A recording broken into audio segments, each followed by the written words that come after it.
chronological order. Okay, We'll all right. get to Ronald Reagan. Okay. Richard Nixon. Now, Richard Nixon was a Republican and a conservative, right? Right. Yeah. No, he wasn't. Two things Richard Nixon did.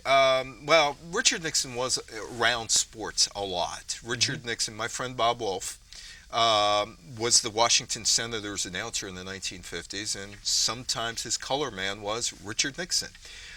Richard Nixon wanted to be the baseball commissioner, so did George W. Bush. He didn't get that. Richard Nixon did two things through the lens of sports. One is opening China through ping pong diplomacy and the table tennis team. And people could read about that. I'm not going to go into that because I could take up the rest of the show with that. And the other was Title IX. Now, Title IX somehow has morphed into this sports bill. It wasn't that way at all. Donna DeVerona, who's a good friend, and I have always talked about it. And when I give speeches on Title IX, Donna is very happy when I go out and talk about Title IX. A lot of people don't know what Title IX really is. And Title IX basically is simple. It was put through the House by Republicans. It was put through the Senate by Ted Stevens, who was a Republican and hardly ever considered a liberal. Connie Goodwin's going to get a copy of this show. She was his chief of staff, and she loves when I talk about this.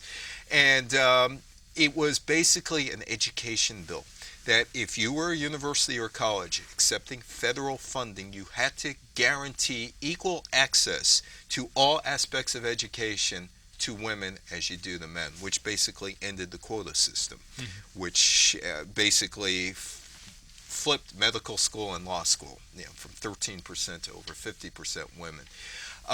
It was never intended for a sports bill. It was just part of it, but Billie Jean King was involved in it. Donna DeVerona was involved in it because they knew the sports aspect.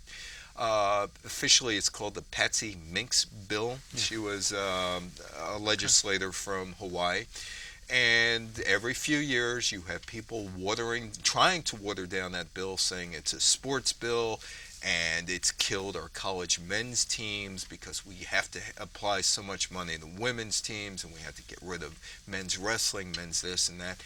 People have it wrong. It was an educational bill signed into law by Richard Nixon, who also brought into law equal opportunity employment and also environmental protection, and almost got health care. So, for Republicans who are watching me, Richard Nixon was not one of what you are today. He is actually to the left of Barack Obama in a lot of ways.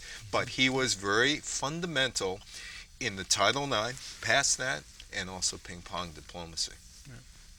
And on the lighter side, a few Super Bowls in which he sent in plays. He sent in plays to George Allen. I talked to both Nixon over the years because I got to know Nixon because Nixon in 1985 was rehabilitated through baseball because he was the arbiter between the Major League Baseball umpires and Major League Baseball owners. He was the guy who did the arbitration that settled their work dispute, and it came to baseball through Richie Phillips, who was the Major League Baseball Umpires Association head, who was living in Philadelphia on Society Hill, and David and Julie Eisenhower, moved in next to him.